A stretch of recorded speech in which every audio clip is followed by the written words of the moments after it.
Well, hello. Welcome, ladies and gentlemen. Welcome, NoleFam, to another episode of Novak Weekly Podcast.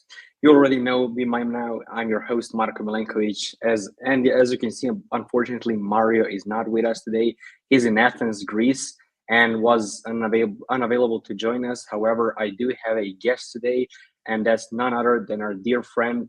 Now, hold on for a second. He's a host of Tennis in Bagels podcast, the Iga and Carlos show, Talking Tennis, and you can also find his work on Popcorn Tennis. So without further ado, Vansh Vermani, ladies and gentlemen. Vansh, welcome, man, and thank you for joining me today.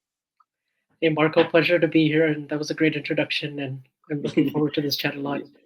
Yeah, it took me a long time to write everything down. So kudos to you, honestly, for all the work that you've been doing. So how are you, man? Tell me something. I'm doing well. This is obviously a fun time in the calendar. A little bit of a few days of break after the U.S. Open, but then things ramp up like crazy with the Asian swing and Indo-European swing, and so on the tours and on the tennis side, it's been fun to follow and interesting, and obviously today is it's going to be fun to talk about. Yeah, tell me, how do you guys in the US, especially in the West Coast, cope with, the Asian swing and, time zones in when the tournaments are in Europe or Asia? Because we have major difficulties when the tennis is being played in North America. Yeah, it's quite brutal actually.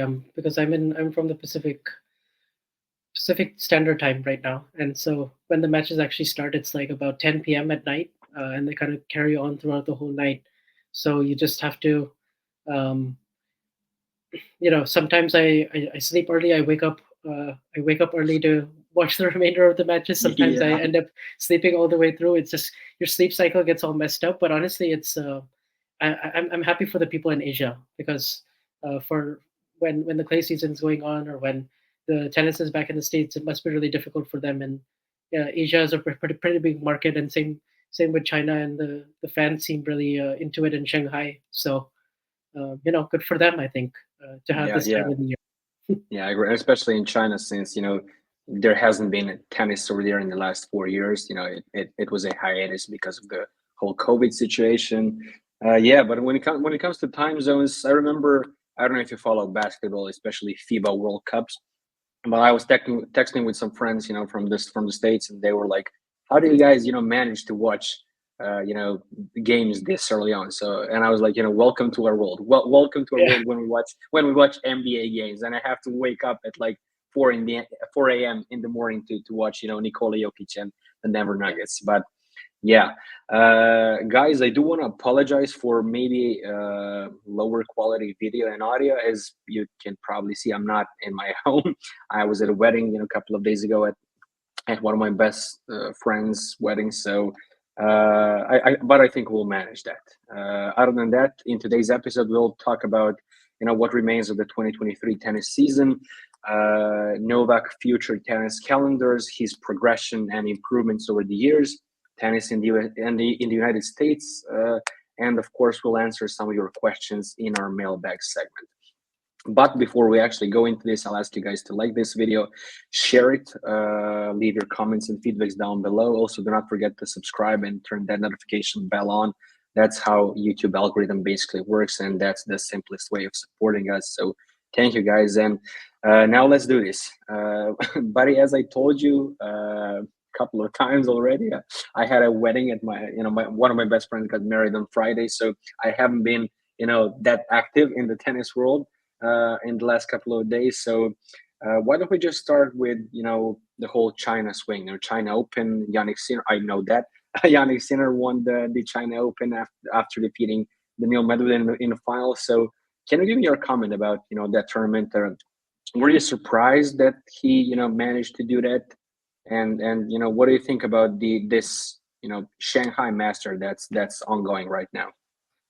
Well, as for Beijing, I mean, when I saw the draw, I was pretty excited for it because all the top players were playing basically, except for Novak, who'll be back in Paris. But Yannick, it was quite a big deal, I think, to beat both of them back to back, like Alcaraz and then Medvedev beat the number two and number three. On it, I think the final was really big for him. Final actually impressed me more than the Alcaraz win. because hadn't beaten Medvedev before. He was 0-6 coming in. He'd been working towards this all year. This has been his best season, and he started the year ranked around 17 in the world, and now he's inside the top 4. So he's actually made some big strides this year, and he's finally showcasing different parts of his game that weren't always there before, like the intent to keep coming forward even when you miss some easy smashes, mixing in some different type of variety, serve and volley, just trusting yourself from the back of the court a little bit more, missing less on the forehand, improving the serve. So all these little technical details that small 5-6% when you have to go from being a tier 2, tier 3 guy to all of a sudden being in one of the top 3-4 favorites for every major that you play. And now I think Janick is kind of entering that territory. And so even though it wasn't a slam, I think it was big for him to lift that trophy, win that title, and also another good week for Medvedev. And Carlos wasn't at his very best, but he still made the semis, and he still is has the contender for year-end number 1. So he's playing for that, and he wants to be healthy and ready for Australia. And hopefully we get the best field possible in Australia with all the top players playing, and we just kind of go from there. But and then Shanghai this week, and it's much more kind of the same as Beijing, just that it's a 1,000. Daniil lost already. I think I saw that. Yeah, he just lost yesterday to Sebastian Corda, who also beat him at the Australian Open.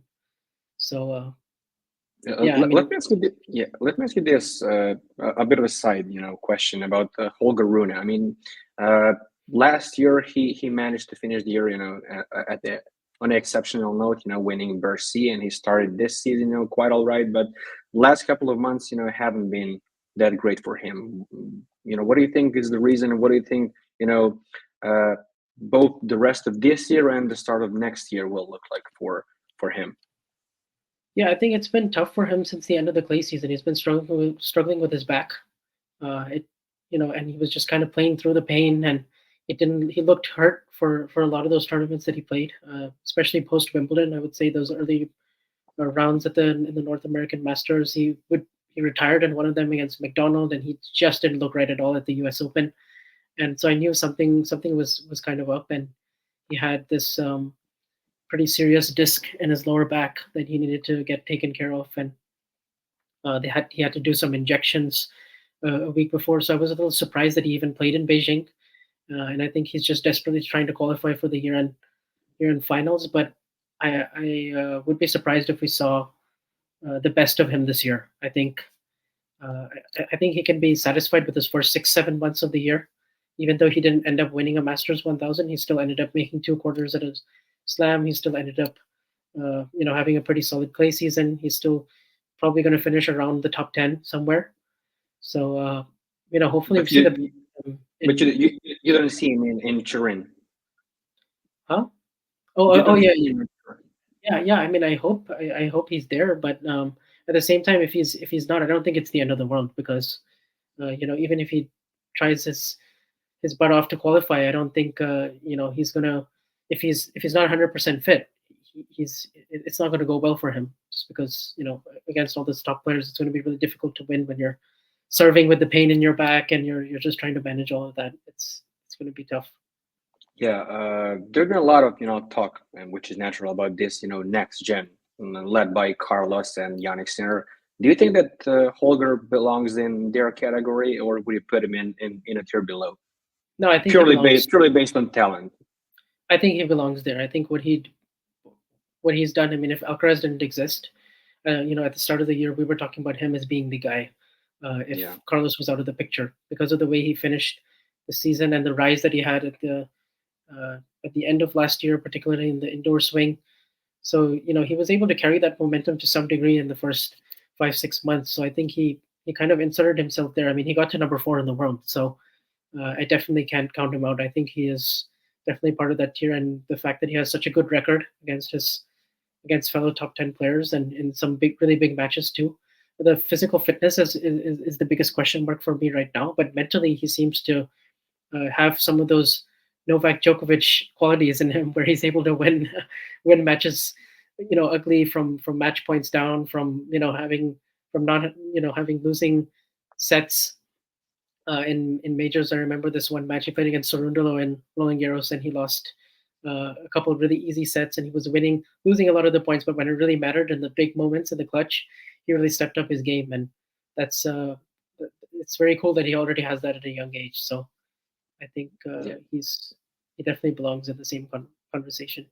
Yeah, I'm really glad that you said it, because even though my knowledge is, not that, extensive as yours, I do agree with your comments, and I really like Holger Rune, and I'm really hoping that, he, sorts his issues with his back, and, is at 100%, starting next year, especially Australian Open. Okay, what do you think about the rest of the season? I mean, there are technically three major tournaments, although one is Davis Cup. So let's talk a little bit about Paris Bercy and the before mentioned ATP finals in Turin. Um, who do you see as your favorites? How do you think that this 6-7 week absence from tennis will affect Novak? Do you see him being favorite or one of the favorites in Paris, or do you think he will uh, focus mainly on ATP finals and especially the Davis Cup, which he kind of said that that's his goal? Yeah, I think in the last 3-4 years of his career, Novak has been really good at managing his schedule. So that's been something that's really allowed him to peak for the slams. And I think I think he would like to finish the year number one, but I don't think it's like the major priority for him because he already has so many weeks. I mean, Yeah, getting to 400 would be an incredible achievement, I think, for him. But the fact that he already has 7 year-end number ones, the most of all time, 394 or 95 weeks, wherever we are at right now, it's pretty it's gonna mind be blowing. 4 on Monday. Yeah, Yeah, so I mean, it's pretty mind blowing, but he still leads the race because of the three slams that he won and the other major finals. So I have to think that we're going to see him in pretty good shape in Paris, and I think he's going to be hungry and motivated just with the just trying to. I think the emergence of Alcaraz is something that's really kept him hungry and motivated to keep going and keep adding. I don't see a drop off in motivation or level right now, so I think it should be a pretty exciting. Whether or not he's going to win, I don't know, but I think he's gonna put himself right there. I think he's going to be he's going to be those conditions in Turin. I really like those for him. Last year when he was able to basically win all 5 matches, um, and it'll be interesting to see those matches particularly against I guess Sinner, Medvedev, and Carlos, but also the rest. So I'm looking forward to it. yeah, me too. You mentioned his calendar, and this is something that I have talked about with Sasha Osmo a couple of weeks ago. Before Novak announced that he will, skip the Asian swing, which I was very disappointed to find out, because there was a Yeah. big chance of me going to Shanghai.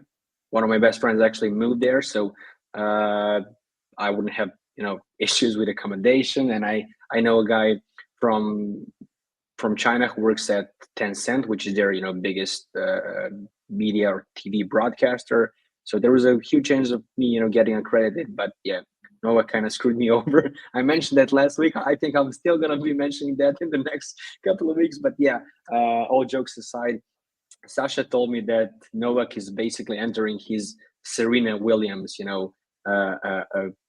calendar phase, which is basically, he's solely going to focus on slams. The Olympics are next year, which we all know that is probably his biggest goal, not only for next year, but for the end of his career, honestly. And I do think that he's still going to try to win a couple of more Davis Cups, or at least one. Being Serbian myself, I do think that we have been kind of a disappointment, in that segment. We only have one in the last, basically in this, Novak period, and our, male tennis kind of golden generation with Janko Tipsarevic, Viktor Troicki, Nenad Zimonjic, and all those guys. So do you think that Sasha is correct? And do you think that we'll actually see less of Novak at Masters, let alone ATP's 500 and 250? Yeah, I think Sasha is right. I agree with him. I think he's going to solely focus on trying to peak and play his absolute very best in terms of, and not only just even if he does show up, I think he's going to use that more as a training block. And as a way to get going. I mean, I just look at the clay season this year. I mean, he just had that one quarterfinal in Rome basically, and he didn't even play Madrid. He lost early. He was struggling a little bit with he was wearing an elbow sleeve, so I think he was dealing with something there. But his fitness and everything, by the time you saw like this third, fourth round of Roland Garros really roll on, you were like, okay, he's at 100% his very best that he can possibly be at this moment. And I think he's going to prioritize himself like that. In the 1000s, he skipped at least 4 or 5 this year. I mean, just I guess he wasn't allowed to enter the country in Indian Wells in Miami, so that was part of the reason. But then he skipped Madrid, he skipped Shanghai, obviously, and he skipped Canada. So that's 5 Masters events he didn't even play. So it's unfortunately. Yeah, and I think I think he would like to get maybe the 3rd Monte Carlo. Then he would have triple career for slam. sure. I mean, triple career slam and triple career Masters. That would be incredible. But I think, and it would also be his 40th Masters 1000. So I think, and he lives there. But I think that's like that's like his least successful one since 2015. But and because it comes at the very start of the clay season and it's after a really long break, and generally he's not in tip-top shape by then. But I think it's going to be all about the 4 slams and the Olympics. I'm very interested in that sort of Roland Garros, Wimbledon, Olympic stretch, because it's going to be first clay, then grass, then back to clay, and then hard. It's such a quick turnaround of surfaces. Yeah, has it happened before? I don't know. I change around so big basically. No, I think it's actually unprecedented. I mean, we've had some Olympics after the U.S. Open, and then everything's been kind of on hard. I guess in 2012 we had it on grass. We had the Olympics with like Murray and Federer, and just right after Wimbledon. But this one is going to be really challenging for a lot of the players to make those 3 surface changes. A lot of adjustments here. Yeah. Yeah, and then back to Roland Garros again for the Olympics. It's interesting. Answer me this honestly, please. When Novak basically, came back on tour this year after the absence from, Miami and Indian Wells, which you mentioned, he wasn't allowed to enter the US basically. And he had those elbow, problems. We saw that in Banja Luka. I was there actually. Did you think that he can win Roland Garros? Yeah, to be honest, because I'd seen him do things like this before. I think 2021 came to my mind. He skipped Madrid and he lost in Belgrade. He didn't do so well in Monte Carlo.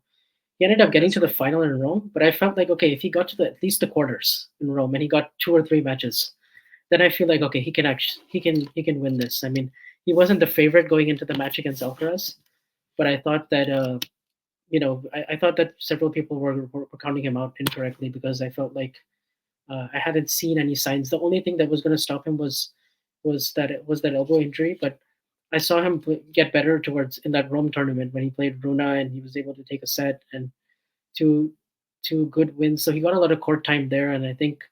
And then a really solid week of training, and then he kind of used those first 2-3 rounds also to get himself sharp, like he tends to do. He tends to work himself his way into the majors, and he just keeps getting better after every round. And he's so much smarter about his recovery and what he has to do in between matches. Sometimes he won't even practice in his days off, and exactly, it's actually helped him a lot, because he's all about the percentages and he knows exactly what his body is able to handle. How do you think that he managed to do that, managed to achieve that?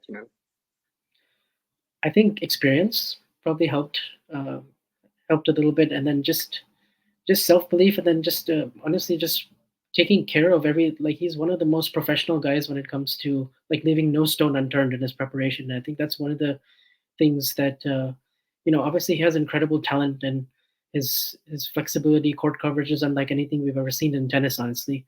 But the way he's able to just work on things in his game, like even mid-tournament, I've seen him practice in Cincy, and he's tinkering with his serve technique even now at like 36, and he's won all. He's the greatest of all time, and statistically, and he has all these amazing achievements, but he's still constantly motivated, constantly trying to get it better. And I think it's a lifestyle thing for him, honestly. I don't think he'll stop after tennis, and when it comes to he'll still be eating the right things. He'll still be taking care of every single little meticulous detail in his body. And I think exactly what he puts into his body, exactly how much he He has to train, recover. He has that perfect holistic mindset and balance that he often talks about. And I think just that discipline and that focus, every single hour of the day that we don't see off the court, I think it actually really, I used to think, oh, that's just cliche. All the other athletes do that, but I don't think so. I think Novak is very special in this. I think he's like, Yeah. he's in the top 1% of 1% when it comes to every single minute detail, along with scouting and tactics. He's become so much smarter about how he constructs points, and you saw that in the U.S. Open when he was able to serve and volley so many times, so successfully, and just spot serving is so much better. And in some ways, he's a more developed and evolved player than 5, 6, 7 years ago. And it helps that he's won so many major finals, and he's on this amazing streak. I remember there was one point where he was 6 and 7 in major finals, and now he's won 16 of the last 20, and it's just just this incredible turnaround mentally. So Yeah. What do you think was the turning point for him, basically, in him becoming kind of unbeatable? I want to say it, at Grand Slams, because listen, before, let's say, 2020, at almost every major, I was like, okay, yeah, he's one of the favorites or the favorite, but I'm not 100% certain that he's going to win it. Right now, honestly, barring from the Roland Garros this year, because I wasn't sure because of the injury, primarily because of the elbow injury, because uh, even here in Serbia, we didn't have the full access, the whole information of what's going on. There were some reports, some people had some takes on how serious or bad it is, but we didn't have the, as I said, the full info. So uh, what do you think is basically a turning point? Because I can't see him losing at Australian Open in January, honestly. yeah, I think it was that 2018 season when he was coming back, and he had to go through that surgery. I mean, he took 6 months, 6, 7 months off. That must have been so Yeah. tough to take all that time off and then come back not 100% in Australia and Indian Wells. I mean, I was there for that Indian Wells match that he played against Taro Daniel, and that was like him starting his career all over again. It was, he was struggling to make balls in, and it was like, it was not fun watching him that day, because it was just he looked so helpless and so far away from his best. And I think it was at that point after he lost a pair that, I mean, he said in recent interviews that he thought about taking a break, maybe even permanently. I mean, it was to a point where I remember some commentators were even saying he should go back and play some challengers and just get some more matches in. And that sounds ridiculous to say right now that after this he would have won 12 majors. I mean, it's just laughable how incredible it is, because throughout that whole clay season, also he was slowly building. There were signs that maybe he's starting to get it back to his best in Rome, but I didn't think it would come as soon as Wimbledon. And so for him to win that Wimbledon epic against Rafa, being outside of the world's top 20 at the time, Yeah, and 27. after such a tough loss at Roland Garros, where then after that he kind of he said afterwards, I don't know if I'm going to play on grass, and obviously it was heat of the moment, emotional right after the match, but it was a really dire time for him in his period, because I think he thought that at Roland Garros I can at least get to the semis, I can build some more momentum, maybe lose to one of Rafa or team, but he didn't think he would lose to anyone else. So for him, after that, right away, get back in Queens, get to the final, come so close against Cilic, and then that incredible 2-day, 5-hour, 15-minute match indoors against Rafa to come through that, and that's when we saw his serve start to get better. Everything just the confidence, the passion was back. Because for those 2 years where he didn't win anything, he just looked so subdued on the court. He just looked so flat. It's like he had just lost that edge. I Yeah, almost I wanted to agree. see I him break agree. a racket in one of those phases, just so he can, because I think it actually really helps him release that tension and anger, because he's an emotional player, and it helps him perform better, and just raise the stakes and make it almost a must-win kind of scenario for him. And that's where he really thrives. And I think just having gone through that 2-year experience, having learned so much, all of a sudden he became an absolute beast in the last 5 years after the age of 31 to win half of his slam total. Yeah, It's unprecedented. yeah, it's just I've never seen anything like this from. I mean, let alone tennis, maybe even any athlete in all sports. I think he's in that pantheon He top definitely is. athletes. Well, especially if we're talking about longevity and taking care of himself, he's up there Yeah, with maybe even leading them. Tom Brady, LeBron, yeah, Cristiano Ronaldo, and all those guys. But about Wimbledon 2018, for all the reasons that you said and mentioned, that's why I think, and I consider that Grand Slam the most underrated one of his career in terms of importance. yeah. Yeah, Literally because based on he's had like maybe 3 or 4 turning points, right? Like, I mean, you could go back to 2010 Davis Cup US Open. That's one turning point. You could go back to the 2014 Wimbledon final against Federer. That's another huge turning point in his career. And then the 2018 one. I would say those are the three that I point to. But in recent times, I have to go with the 2018 one because that's my pick, honestly. That's the one I would turn to. Yeah. Yeah, especially how the media in Serbia and fans, regular people were talking about him. It was basically he was done. Okay, he achieved a lot more than any athlete in the history of our country, but that's it. He's not coming back. And for him to do all those things that you already mentioned, it's like I can't even find a word. Yeah. But yeah, you were also mentioning previous his serve and his adjustments, especially mentioning the serve volley at the US Open final, which Mario and I already talked about. But I also wanted to ask you, what do you think in terms of progression or improvements in his game? Which aspect of his game would you pick out as the the most improved one from, let's say, the beginning or beginning-ish of his career up until this date? Yeah, it's like I could point to so many things, but I think when you as you get older, and as you start to age, um, focusing on the things that you can control. The only shot you can control in tennis is your serve, because everything else you're reacting to the opponent.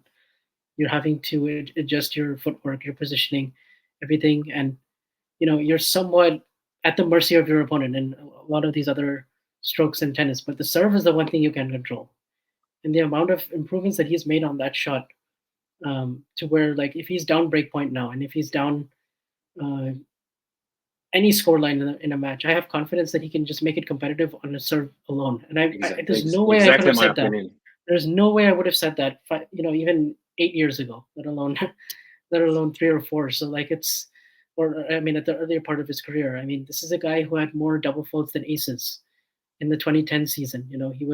You've probably seen those videos of him, um, with some of his other coaches, and he's like on the ground, and they're like, he was world number 3 at the time, and he was figuring out Rough yeah, times, man.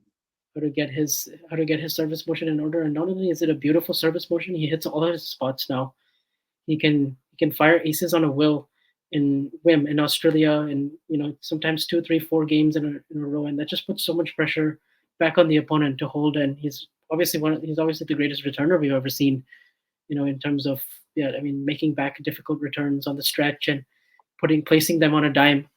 So you combine that with the improvements that he's made, because then everything else just kind of flows automatically in the rest of his game. And I think the forehand as well, he's tightened up that stroke to where, technically, he's just a lot more stable, and he's able to get a lot more power on that shot and weight of shot. And I think that's helped him win those 2 Roland Garros in the last 3 years as well. The forehand has been really big. I think for him to just be able to have a point damaging weapon from the baseline. When they get into those long rallies against when it gets really physical. So I think he's been able to do that, and then honestly, the mental toughness and mental strength, being able to play your best I mean, that's like the biggest superpower in tennis, like being able to play your best tennis when it matters most, regardless of how you play the rest of the match. And that's just something like I just can't believe. It's almost like an on and off switch, automatic, but you can see the tension on his face, and he just finds a way through every single time. It's just I've never seen something like that before, honestly. Let's switch side. Do you see aspect or part of his game that he still needs to improve? Based on your opinion.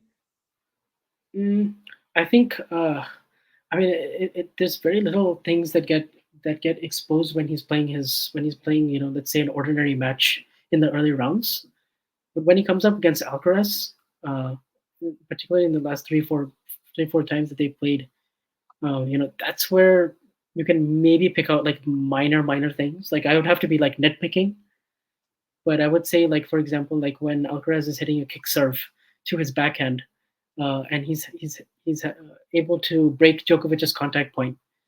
That's where I think that's where sometimes Novak can be slightly more vulnerable and not on the not on his front foot, let's say, all the time in rallies. So that's where he really, in that Alcaraz matchup is where he really sort of has to rely on his 2011 to 2015 kind of self, where he must win the long rallies, or at least a good fair share of them. Because Alcaraz is just so fast and he's so complete in almost every facet of his game that you can even hear Novak when he kind of talks about it, and he reflects on the matches and compares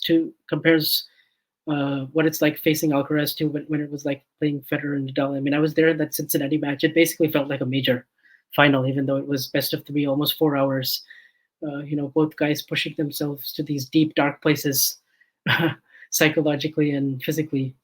And so that's where I really see, that maybe there's some small things, like on the second serve, maybe he finds it harder to defend, or just dealing with all the different things that Alcaraz can throw at, and that's where his wheels are really having to turn, and he's having to dig deep and find extra solutions physically. And so maybe just a physical question mark of where, because I think because of all those improvements that he's made, I always struggle with the question, like, is he a better player now than he was, in 2011, 2015? And the thing is, I think he's a more complete and more evolved player. That's how I would phrase it. Yeah. Because Perfect. because I think, maybe he's slightly less explosive. Maybe he's lost a touch of that speed, but like you have to at 36.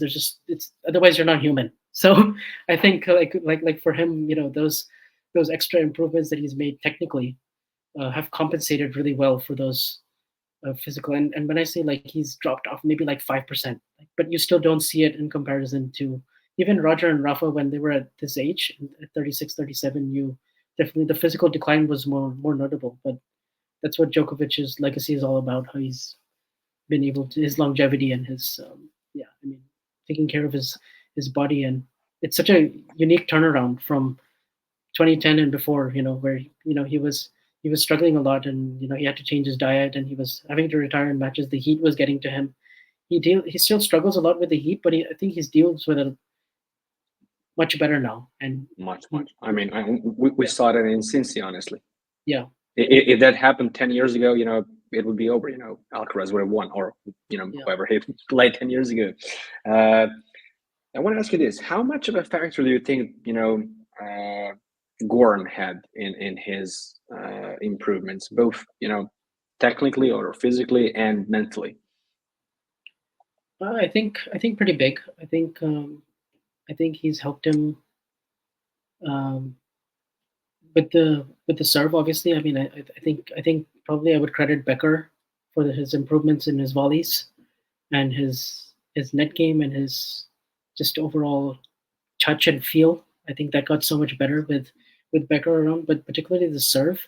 I remember Goran had him go bigger on the second serve, and that was like one of the bigger things where like he started to take a lot more risk on second serves, and he was still and it was almost just as effective as his first serve. Just a few times he was taking the risk of having maybe double faulting more, but that's something Goran kind of instilled in his mindset that as you get older, you just have to rely more and more on that shot.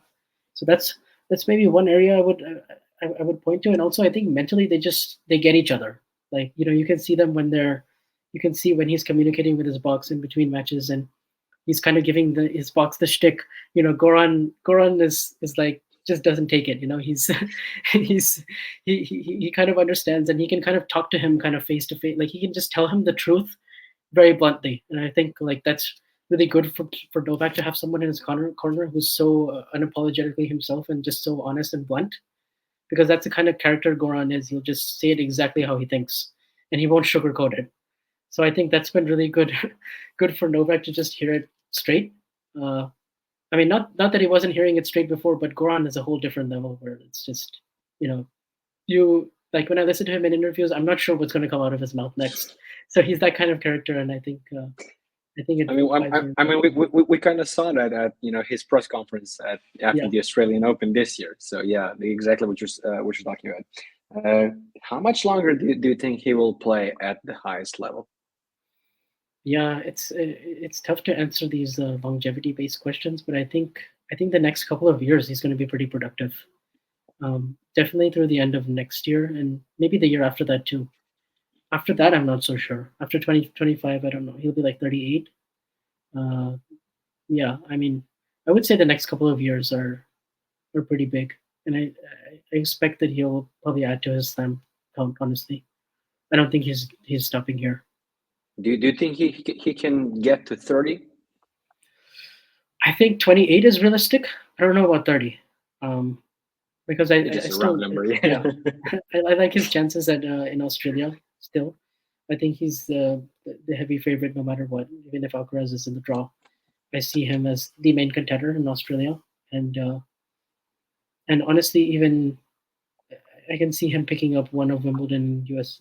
I can see him picking up any of them. I think I think the hardest thing will be trying to do all four in a row because the pressure that comes at the US Open and it being late in the calendar and all of that will be is just impossible to imagine him being in that position again like he was at the end of 2021, even though he came so close this year.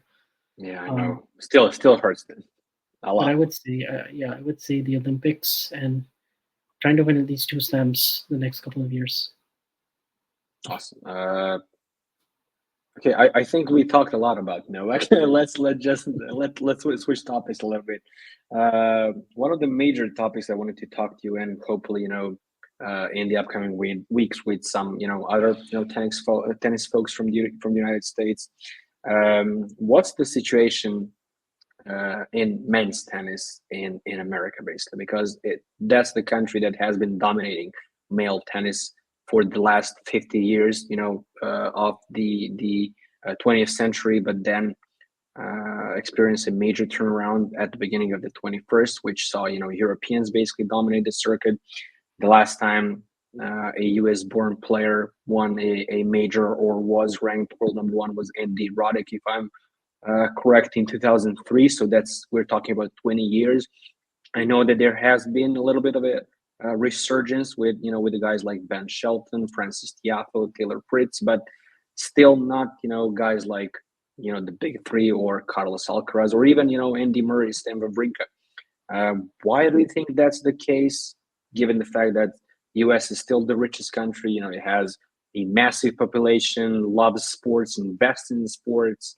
Uh, so yeah, basically, why do you think that happened, and what do you think that the future holds for men's tennis in the States? Because it's the opposite when it comes to women's tennis. Yeah, it's a good question. I think because tennis is not so big in the states, and when it comes to the coverage and the you know everything from, for instance, we don't have a lot of guys playing on clay and training on clay. That's been a big talking point. Yeah, yeah. I only recently found out about that. Yeah, and so we have a lot of hard courts, and we have areas in the states where tennis is bigger. Like I would say, the area where I'm from, Southern California, that's where you see a lot of the top players kind of emerge out of this California region, and then also Florida, where they have all the academies from Bolletary and Rick Macy and Chris Everett, like those kind of academies. That's where you kind of see the top talent and juniors that do well. But I think what ends up happening is that because tennis is expensive, because especially in the states, and because the kind of consensus is that our best athletes they choose other sports.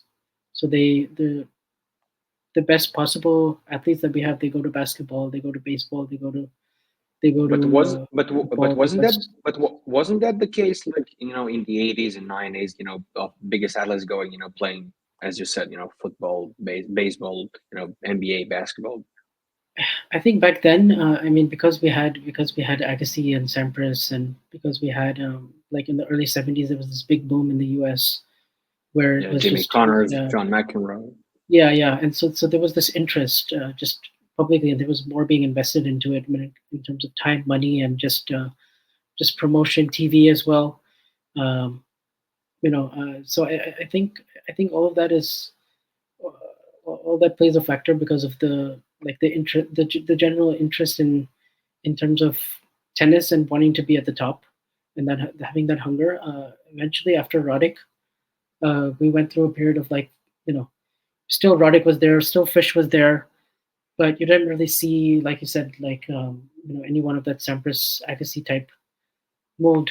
Uh, I think what's happening is that we have a lot of depth, but we just don't have the three or The top four. tier talent, yeah. We don't have the three or four top tier ones yet. I mean, they've.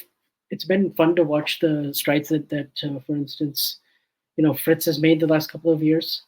I mean, he's one where he really has the drive and he has the determination, but I think he's somewhat limited athletically. So I think that's going to place a ceiling on where he can possibly be at. He might have already maxed out, but I think he's somewhere, like he got to a career high of number 5. I don't know if it's going to get that much better for him. You know, he still he's still 26, but I think yeah, I mean, like you watch him when he plays Alcaraz, Novak, Medvedev, you see that there's definitely a gap there, as much as his game's improved. Same with Tiafo and same with Paul. I'm I'm optimistic that if Korda can have a really good year next year and stay healthy, then he can be on the precipice of the top 10. But he just keeps, I still have questions about how his physicality, his being able to close out big finals. Um, I know he can put it together for one or two matches, but I need to see it for a longer period of time, and then also just like for instance, it was so promising his start of the year, but then he had that horrible wrist injury that kept him out of the game for 3-4 months, and then he hasn't really been able to get back to his best level until like the last 3 weeks. So I think but as a prospect, I like his chances quite a lot. If he can, I like his chances to win a slam one day in the next 10 years with 40 bites at the apple. So it's nothing like I see in Sampras, but I think we have that depth. But as soon as we get that one major winner, as soon as we see someone really push through and break through, maybe people will be just more motivated to having seen that and believe that, okay, if he can do it, I can do it. I trained with this guy, I played juniors with him. What's that next step that we have to take? And maybe sometimes that is going away from your comfort level and training in Spain, or going to other places where uh, you know so there's some of the questions could be related to coaching. Some of it could be related to not training on clay. Some of it is definitely just interest level and just the cost, and just that it's easier for our best athletes to go in team sports where they feel protected, they feel financially they're able to do it. I think college tennis could be a decent route, but the reality is if you're playing college tennis, that's 3 4 4 years where you're developing yourself, and it can be a good option, but you're not right out of the gates facing top level players on the tour. So there's that adjustment period of like 1 or 2 years after you're done playing college. And by the time you really start peaking, you're already 25, 26. And then you sort of have a short window of 4 or 5 years Yeah, where that's right. like you've got to win. Otherwise, you might not be at your physical prime anymore. And then you have to deal with all the players at the very top. So um, it's definitely a good option, but yeah, I don't know who the next major winner on the men's side will be. How big of a factor is coaching? And do you actually see any differences in terms of how European approach coaching and youth development, and how you guys in the States do it? It's a good question. I mean, I think the Spanish method, for example, is one that I'm more familiar with, where they focus a lot more on footwork and a lot more on foundation and having a really good base when it comes to yeah. I mean, just like the physicality training, like the fitness, the overall kind of building the athlete right from the ground up. Whereas in tennis, maybe the coaching here is more focused on technique and like the physical strokes and honing that in.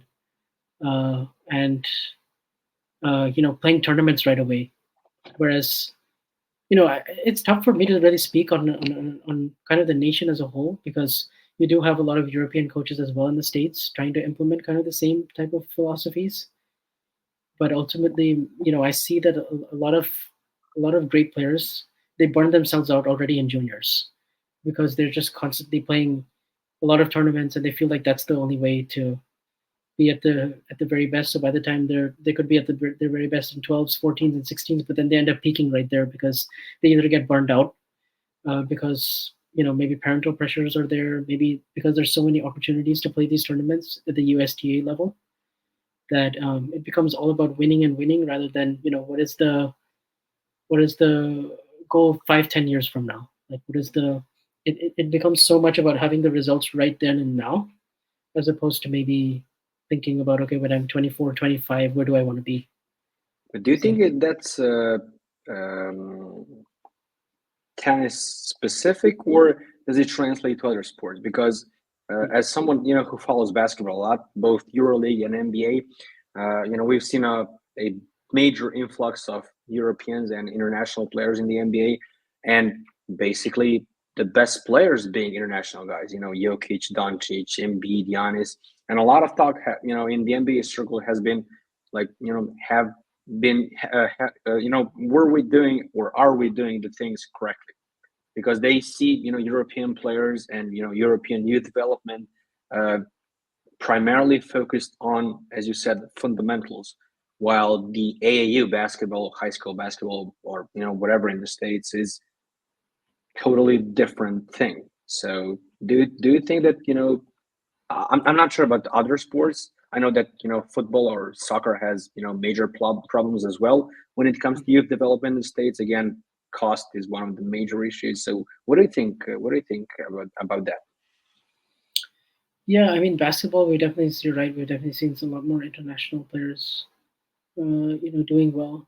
And then same, I would say maybe, uh, like, the most popular sport in the US is the NFL. So, Yeah, like, essentially, I've seen people by the time they're in sixth or seventh grade already training to become quarterbacks, and like that's like their main goal when it comes to. I mean, in fact, even Ben Shelton was a quarterback for the longest time in his high really, school, and did and not know he that. and he football was his main sport, like American football for a long time, and eventually he was just so athletically gifted when it came to his upper body strength and just the way he's able to throw himself into the serve, that whole motion. And like, I remember in Indian Wells, there was a story about him like throwing a football the fastest and hardest and furthest, I should say, amongst all the top players, because it just came so naturally to him, that the shoulder rotation and all the motion. There's some transferable skills, maybe, but um, maybe it can be a good thing to just not throw all your eggs in one basket when it comes to tennis, and play a lot of other different sports. And then, even if you start training and playing competitive tennis later, I mean, we even see that with like Sinner, for example. He was skiing until he was 13, and then he really started playing high level tennis. And maybe there's some of that crossover effect, versus if you just get obsessed fully about about one thing and that one sport, maybe it just you get burned out quicker. So maybe Yeah, that's something to keep in mind. But I think you have a point, to be honest. Um, okay, but let's answer some questions. Not ask. Let's answer some questions that we have, and then we'll wrap this up. Uh, First of all, I have a question for me, or me and Mario from the Murray Musing podcast. Would they, meaning us, be up for an Andy Murray Novak Djokovic podcast collaboration? And the answer is, of course, yes. I mean, I even posted that on Twitter. So Scott Barclay, hit me up, buddy. We'll definitely do that in the future. Uh, let's move to you. A question from username Bagels and Breadsticks. Vanch, I would love to hear an honest, no holds barred take about Novak's relationship with Federer. It seems like it was frosty for a long time. Roger didn't like the impressions, which Novak was great at, by the way, and of course disliked his family's banter during matches. I would imagine on some level Novak resents giving so much to the sports, accomplishing so much, and yet having to endure Federer get completely glazed, as my son would say, LOL. Wherever he goes to the world. Of course, Novak is having the last laugh because he's now the GOAT and Federer never will be. This is not my comment. I'm just, reading what other people wrote. I just like to hear some honesty around this dynamic rather than some commentator blather about how much they respect each other. How would you describe Novak's and Roger relationship, and how do you think it progressed over the years? Yeah, I think their relationship right now is respectful, and they respect what each other has done for the game, and they As they should. enjoyed the matches. They enjoyed the matches that they played against each other. Personally, this is just my personal opinion. I think Yeah, it was although maybe no, my I think it was maybe no, my favorite rivalry of the three. Just really, because, yeah. Just because I felt like the contrast of styles was there. I felt like personality-wise, they couldn't be more different. yeah, that's Uh, that's true. uh, and I felt like maybe some of their matches were maybe more underrated compared to, you had a lot of epics for Djokovic and Nadal as well. Like you had three or four in majors, but there were a lot of matches that were very one-sided based on surface for either. And for these two, it didn't really matter what surface they played on. It was always very tight and it came down to big points. So that's what I liked about it. But talking about this question specifically, I think earlier on their relationship was more frosty, particularly the first 6-7 years when Djokovic was first coming up. I think Federer didn't like the fact that he kept commenting a lot on Djokovic's injuries, and he didn't really buy the whole thing in the beginning. Like he thought Novak was exaggerating them, or he thought that it was done tactically. And I think he didn't understand that at first. I think maybe if you asked him now, I think he would look back on it differently. That okay, yeah, maybe I was wrong at that time. Like if you show him interviews, for instance, after 2009 when he lost to when Novak had to retire due to the heat against Roddick, he said, I mean, it's not the first time this has happened, and he gave Yes. that interview and he's like, it happened. He did retire because of a sore throat. In Monaco against he was referring to the 2008 meeting in Monte Carlo, and he was citing other matches, and he didn't really buy the whole thing, like in the sense that Novak was really really struggling and it was a genuine injury. But I think over time he started to realize, especially when in big matches, Novak kept getting his number, and obviously those two back-to-back years at the U.S. Open, and I think it was the heat of the moment. 20 minutes later, Federer was like, "Oh, he just hits that one lucky shot, and off you go." And we all remember kind of that moment in press conference, and in a way, it was something What's new your for what's your what's your what's your take on it, Roger. on that press conference, and Rogers answer especially? Yeah, so I mean, it wasn't one of Federer's best moments. I mean, he'll probably be the first to admit it. Also, if he looks back on that, he probably wouldn't be proud of hearing that right now. But I think it was just, I can understand it a little bit from his point of view. I mean, back to back years, having match points, and the same thing happened to you, like on the forehand wing both times. So from his perspective, I can understand feeling that way right after the match, 20 minutes after, and just not having done it. And in that one, he also said, like, hopefully, it could be worse. It could be in a final, and then it actually ended up happening in Wimbledon as well. But I think, uh, yeah, it was one of those saltier moments from Federer, and he wasn't he wasn't a gracious loser in that press conference. Uh, but afterwards, I did kind of notice a shift. I will say, like in 2019, for instance, he was a lot more gracious in the post-match press conference, even in the on-court interview.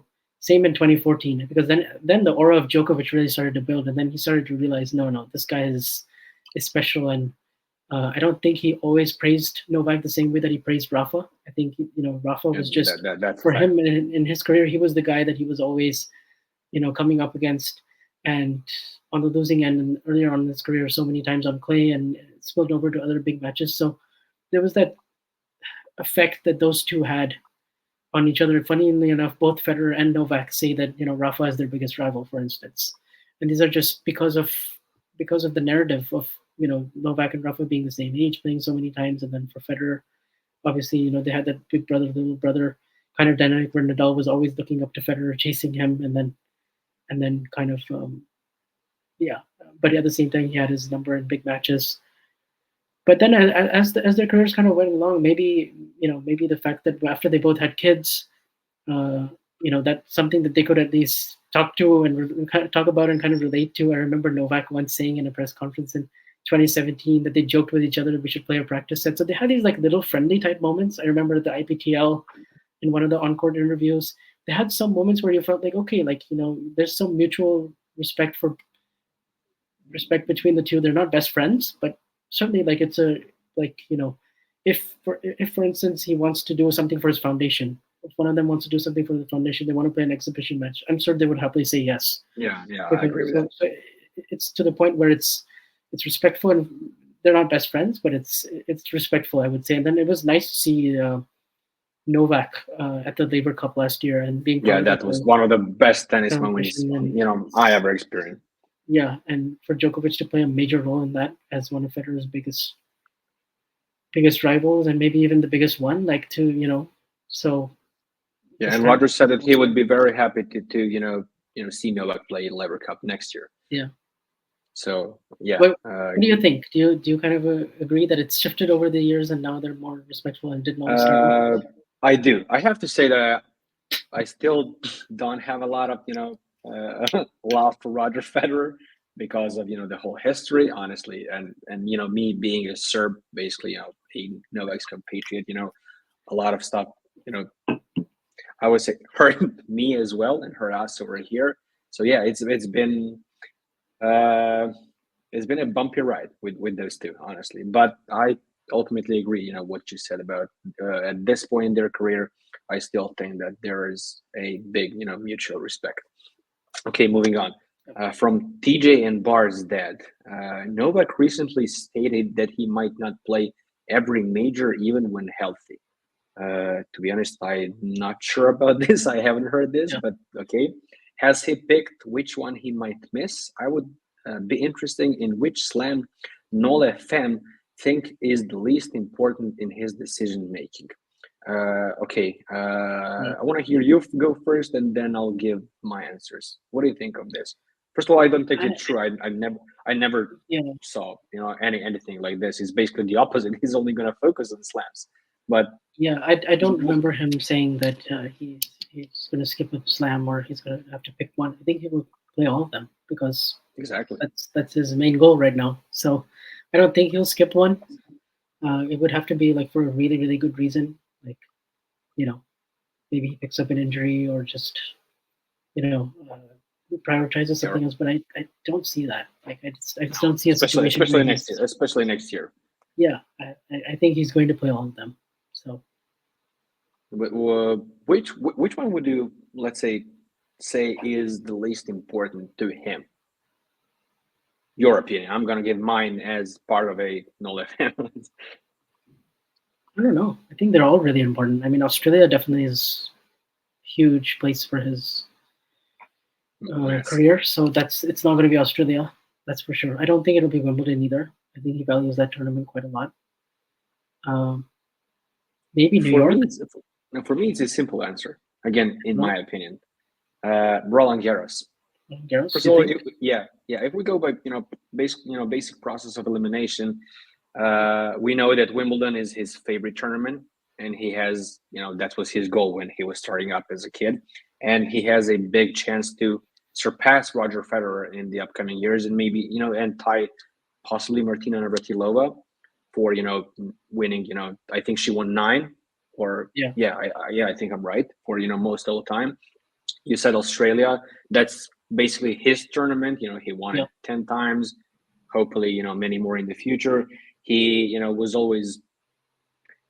I'm gonna say welcome. Not.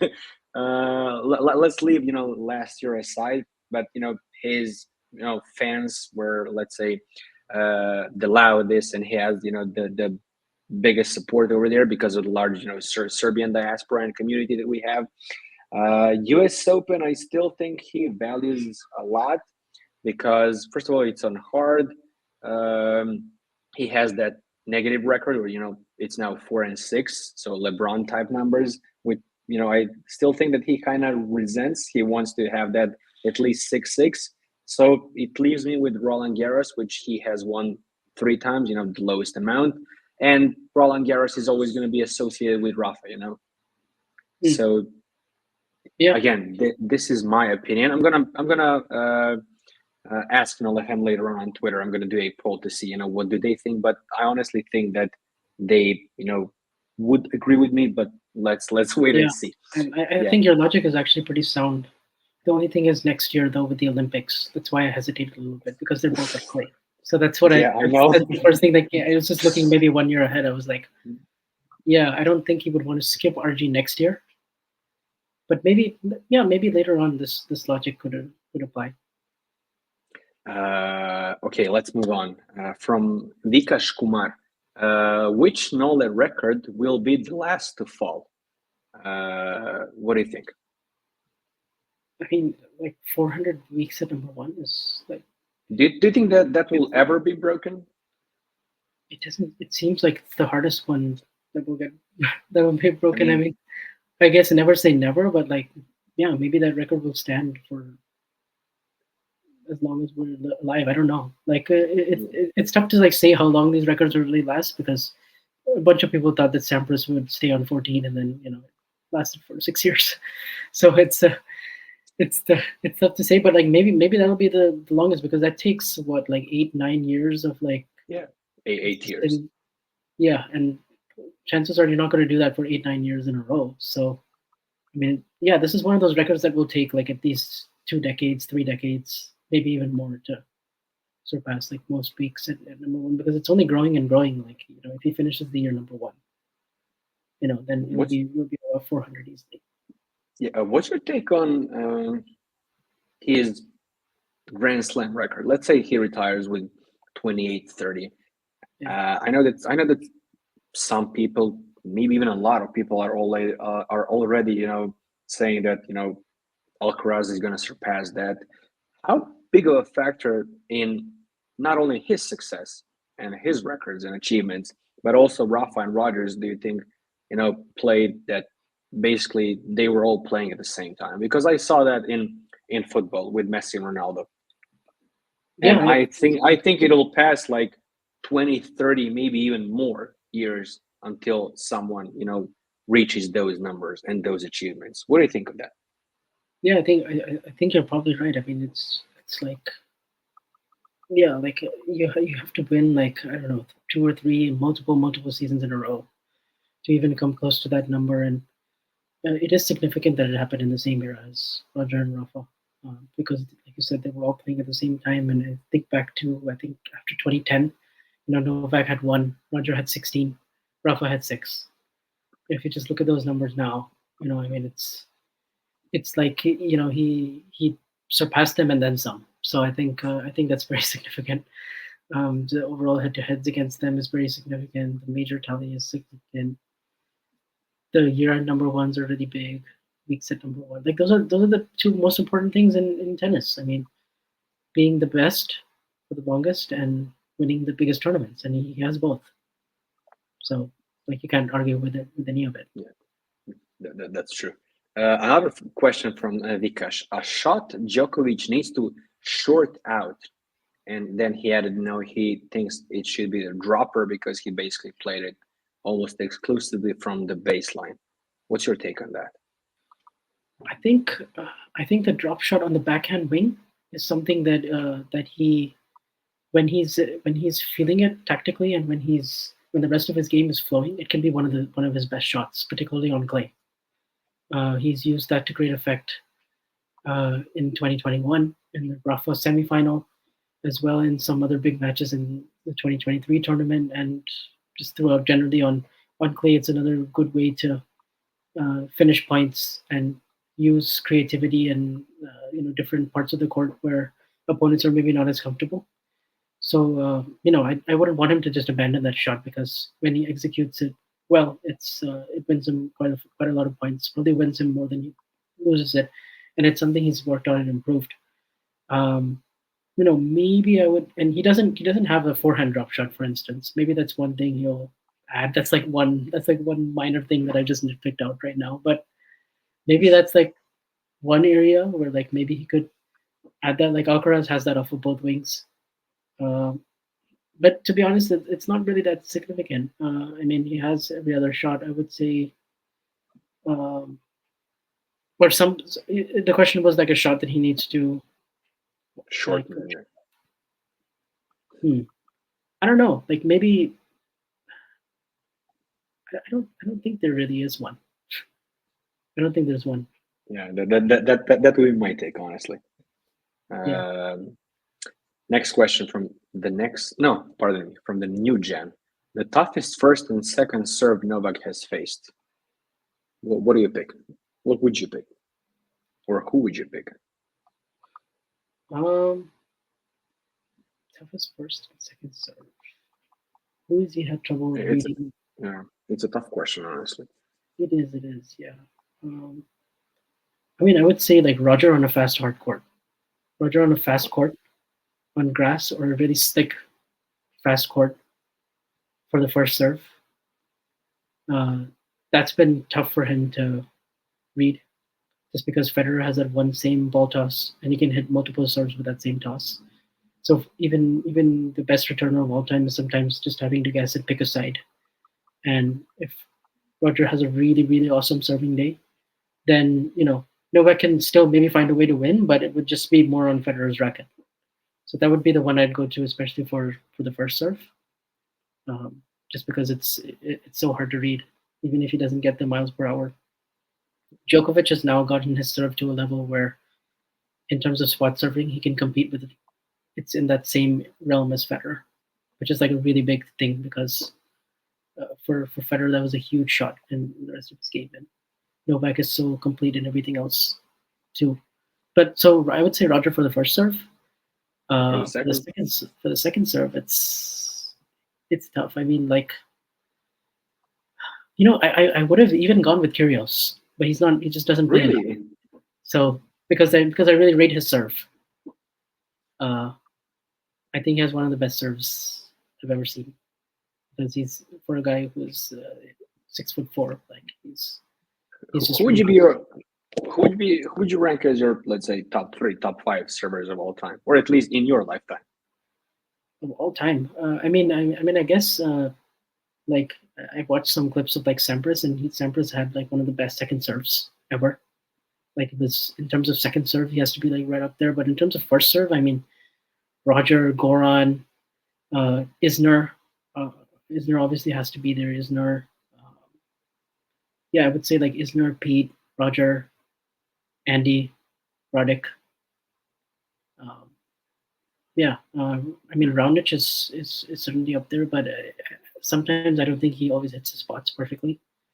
I mean, Karlovic has a record in terms of aces, but in terms of technique, I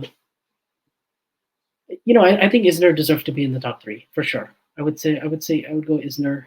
I would say Isner, Goran, and Federer. Awesome. And we the have the usual suspects. Yeah, the usual suspects. Yeah, and we have another one. It's not technically a question from Srihari. Address the weak era nonsense. I hate that discourse. Yeah, what is your take on the weak era nonsense? Because I've seen a lot of, first of all, Novak fans used to do that, and some of them still do for Roger's early rise in the early 2000s. And right now we are experiencing that with Novak from Rogers and Rafa's fans. What's your simplest take on it? What would you say? The thing is, we had an abnormally really, really, really, really, really strong era from 2008 to 2016, 17. And that just skewed everyone's perception because that era was so strong and so dominant for so long that suddenly everything else looks weak in comparison, but it's not. It's just normal. Like it's not a weak era, like it's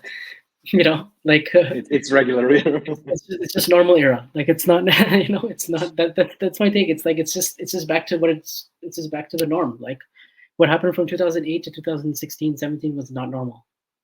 So because of that, everyone thinks that this is superbly weak, but really it's not. Even like this year, I wouldn't say it's necessarily weak. Like it's not like Big Four and Stan and Delpo and Songa and Bordich and Gonzalez and all these great players now all at the same time. But you can definitely say that Medvedev, Zverev, Tsitsipas, the last 5-6 years in best of three have been really, really tough to deal with and contend with. I mean, they all won the ATP finals. They won Olympics. They've won multiple Masters 1000s. They're constantly putting themselves in there, at least in major finals. On hard courts, Medvedev Djokovic is one of the most physical encounters you'll ever see. I mean, will Djokovic ever say that Medvedev is one of his easier opponents? Never. He actually rates him like one of the toughest he's ever faced, and he takes all those matches really seriously. I remember in the ATP finals, he was already qualified. He'd gone 2-0. There was no reason to go all out and try to beat Medvedev in that third round robin match, but he did it anyway because he really rates Medvedev and he rates the rivalry and he wanted to get the win. So, and he's also had to change up his game and utilize serve and volley to the greatest effect to try to disrupt him. So you can't tell me he's not one of his biggest rivals, and and he's a big part of this era. So it's not a weak era because now he's having to deal with Alcaraz. Sinner continues to get better. Rune's challenging for Djokovic. So it's not like every single match, close your eyes, Djokovic is going to win. Like that's how people react sometimes, but it's really not. It takes a lot to win these slams, and he usually always drops at least one set along the way. So there's always some or the other challenge. So it's not like and there's this huge emotional release. It's physically, emotionally taxing. Like there's a lot that goes into winning these. It's not. They don't come easy. So the biggest issue and the simplest answer to it that I have with this is both sets of fans or all sets of fans, including Rafa's, act like Roger didn't dominate when Novak and Rafa were playing, and that Novak didn't dominate when Rafa and Roger are playing. They're all acting like Roger and Novak achieved all of the things that they did after or before. That's the problem with this. That's the problem with the discourse, because it's just whoever you support or whoever you favor, you're going to try to flip the narrative around so that it matches what what's the best thing for your favorite player. That's why. But listen, I'm totally cool with narrative as long as they follow logic. Especially basic logic. Listen, I do that. I try to find stats that favor Novak. To be honest, it's by each passing day, it's a lot easier to do that, honestly, because he's achieving so much. Yeah. But I'm still trying to follow the logic, as I said. So that would be. I mean, Rafa and Novak, they're less than a year apart. They're in the same generation. Rafa, So exactly. Yeah, Roger is a bit older, like what, 5 years older than Rafa, 6 than Novak, but that's kind of it. Rafa and Novak are the exact same generation, as you said. So it's listen, the world of tennis Twitter and sports Twitter in general, and sports take. I mean, you guys in the States have that in abundance. Sports talk shows and first takes and those kind of things. Let me ask you this, and then we'll wrap this up. How much do you think that shows like First Takes and all those kind of debate shows had an effect on the basically public opinion when it comes to sports and debates and rankings and whatever? Yeah, I think these kind of discussions are. I can't say they're bad for sports. I think they certainly help elevate and grow the game, because like these kind of barroom conversations about like who is the GOAT, who is all of that. Like, I mean, Novak says it a lot himself too. Like, that's what if it helps bring more casual fans into the game. Like, when it becomes toxic and when it becomes these kind of Twitter fan wars, then I just check out. Like I just block or mute, or I'm like, this is it's the same old thing every single day. So then I get tired of them. But if it helps other people get into the game, like some of those talk shows like ESPN 30 for some of the documentaries, the talk shows, the people who have a big platform on YouTube or on in podcasting and TV, or these separate third-party shows, sometimes they can be really good because it's just one niche and you just go really deep in depth into that one thing and you become a master of it, and you just present all different viewpoints and you do it in a way that's engaging for fans. and you get more followers, and it gets more people into the game. And you might become a Novak fan because of it. You might become a Rafa fan because of it. Maybe it's if it's marketed well and it's done well, then it can be a good way, because I also think people don't have the bandwidth anymore in cable to listen to the same watered down commentary over and over again. They want something new, refreshing. They want hot takes. They want, you know, they want That's to hear true. an opinion that's more out there. Even if they agree or disagree with it, at least it's fiery. At least it's controversial or something like that. So those kind of things are what get the most social media attraction at the end of the day. The most extreme takes usually, Yeah. because you don't want to hear the most politically boring kind of, No. yeah, Yeah. they're all great champions. They're all like, no, like, tell me what you really think, So that's they want the raw honesty behind it. So that's what these things are sometimes good for. Exactly. And that's why, for example, a guy like Bill Simmons, succeeded in his career, because people were tired of the bland, boring answer. They wanted a little bit of a fan Yeah. perspective and authenticity. So yeah. Okay, that's it for today's episode. I honestly hope you guys like it. Vansh, buddy, thank you so much for accepting my request and joining me today, especially since Mario is missing in action. Hopefully, not hopefully, he will be here next week. And again, this is just, I hope, the first of the many of your appearances on this show. So it was awesome to have you, and take care, man. Yeah, thank you so much, Marco. I really enjoyed this discussion, and we covered so many different topics, and I think the listeners will really like it, and keep up all the great work, and you're bringing on such good guests, and I hope you have many more of these successful episodes. Yeah, me too. We too. So thank you again, man. And as I said, take care. Goodbye, NoleFam, and idem.